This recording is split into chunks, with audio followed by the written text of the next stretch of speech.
call it Becky chicken because the preacher's wife, when I lived in Alaska's name was Becky, and she's the one who made this, and I really loved it. I preheated our oven to 375 degrees. We're gonna take 2 chicken breasts and we're gonna cut them in half lengthways, sprinkling both sides with our lemon pepper, coating it nice and beautifully. You could switch the lemon pepper out for salt, pepper, garlic, and paprika if you wanted to. Those are some really good go-tos.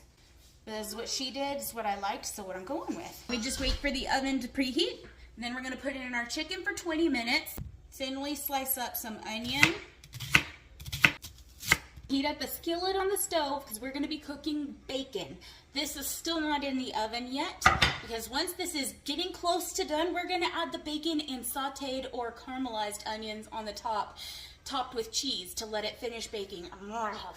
Trust me, it's amazing.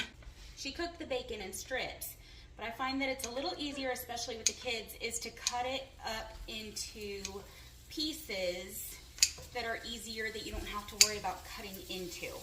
And you can cook these as crispy or not quite as crispy as you like.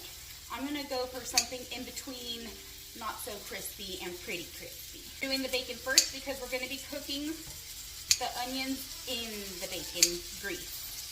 So I've got the bacon on to cook. Now I'm gonna put this in the oven. I'm gonna be putting that chicken in for 20 minutes, and then I'm gonna check it and see if it's ready to come out. I don't wanna overcook it, I want it to be juicy, but I don't wanna undercook it because I don't want it that juicy. From the pan, I'm just gonna set that aside. I'm gonna pour off some of the grease from this pan. And keep it where there's a nice layer of grease, but not too much. Now we're gonna just scrape off our onions.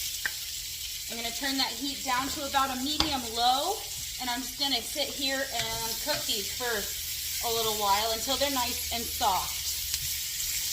I think one of the best smells in the world is onions and bacon cooked together. It smells incredible.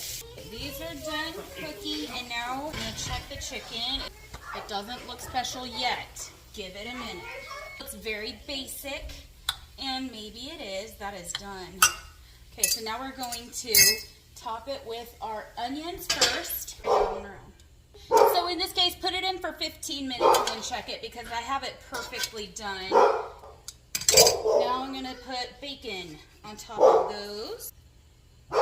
Now we're gonna top it with cheese. This is Colby Jack. You could top it with cheddar. Colby is all I've ever used for it. It's also just my favorite basic cheese.